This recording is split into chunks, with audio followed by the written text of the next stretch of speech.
Our lesson today is on the first reading from Joel.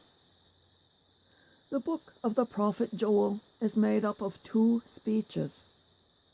We read from the first today and from the second tomorrow, Saturday.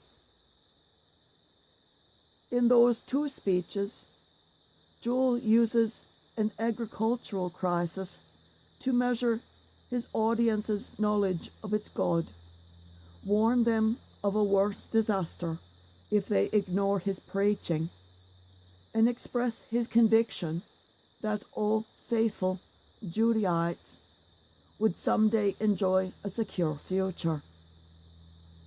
Although the superscription or title does not place Joel's preaching or the book's composition in a specific historical context, internal evidence favors a post-exilic date for its composition, probably 450 to 400 BC.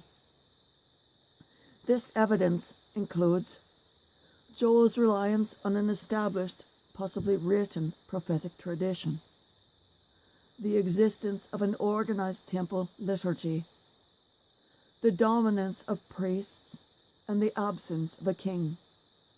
Recall that they went through a time with judges ruling and then, quote, managers imposed by the Lord, and the vocabulary characteristic of later material like Chronicles and Zechariah. Inadequate winter rains and a spring locust infestation have devastated Judah's grain fields, vineyards, and orchards. Because the people carry on with business as usual, unaware that this crisis is the work of the Lord in their midst, Joel fears that the Lord may soon deliver a death blow by withholding the rains that normally fall in the late autumn.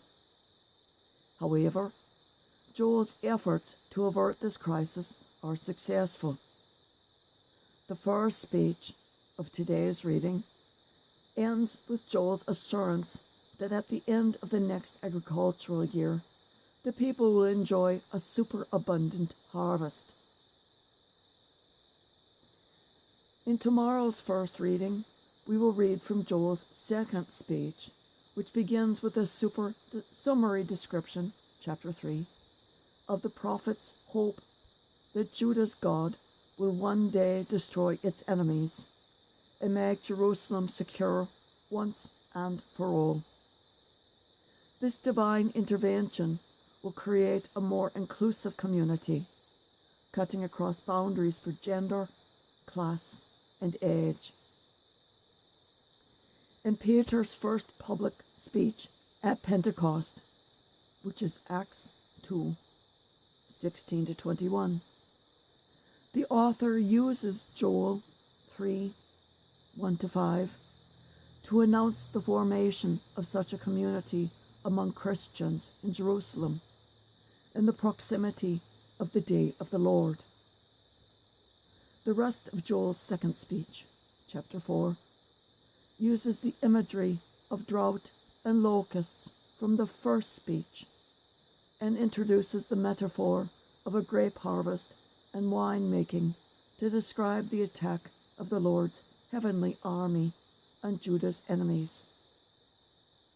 In the renewal of Judah's hillsides by the winter rains, the prophet sees the revitalization of the people because the Lord dwells with them.